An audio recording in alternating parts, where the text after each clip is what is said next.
আসসালামু আলাইকুম। আজকে আমি দেখাবো কোনো রকম ঝামেলা ছাড়াই সিপি স্টাইলের চিকেন বল রেসিপি। চিকেন বল বাচ্চাদের খুব জনপ্রিয় একটি খাবার এবং বাসায় বানালে এটা হেলদিও বটে। চিকেন বল একসাথে বেশি করে বানিয়ে ফ্রোজেন করে রাখা যায়, যে কোনো সময় নাস্তা হিসেবে ব্যবহার করা যায়, আবার বাচ্চাদের টিফিনেও এটা দেওয়া যায়।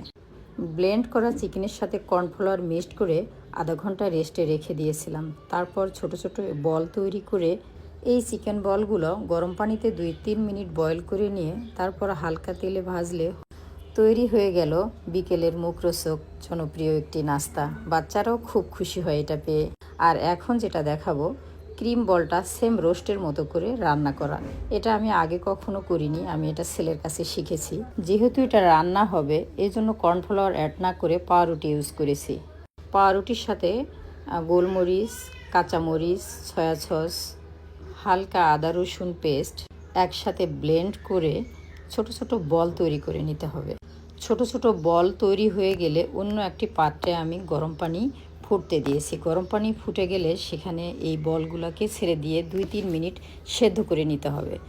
ফুটন্ত গরম পানিতে অবশ্যই একটু লবণ এবং তেল মিক্সড করে নিতে হবে। তেল মিক্সড করলে একটা বলের সাথে আরেকটা বল লেগে যাবে না, ঝরঝরে থাকবে। ফুটন্ত গরম পানি থেকে চিকেন বলগুলো উঠিয়ে 2-3 ঘন্টা ঠান্ডা করার জন্য রেস্টে রেখে দিতে হবে। গরম অবস্থায় এই চিকেন বলগুলো রান্না করতে গেলে ভেঙে যাবে।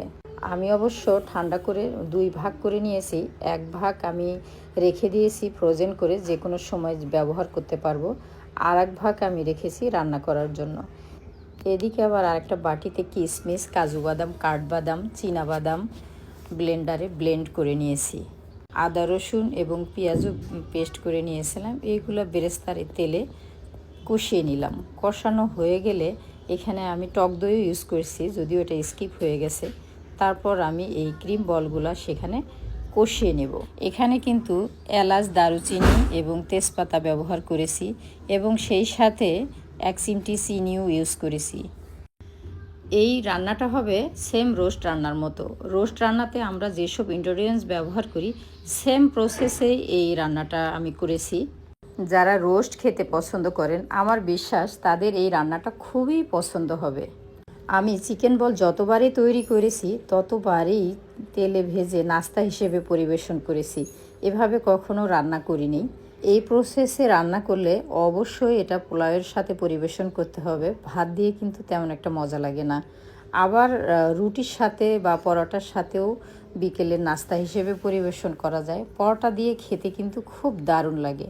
আপনারা চাইলে পরোটা দিয়েও খেতে পারেন। আল্লাহ হাফেজ।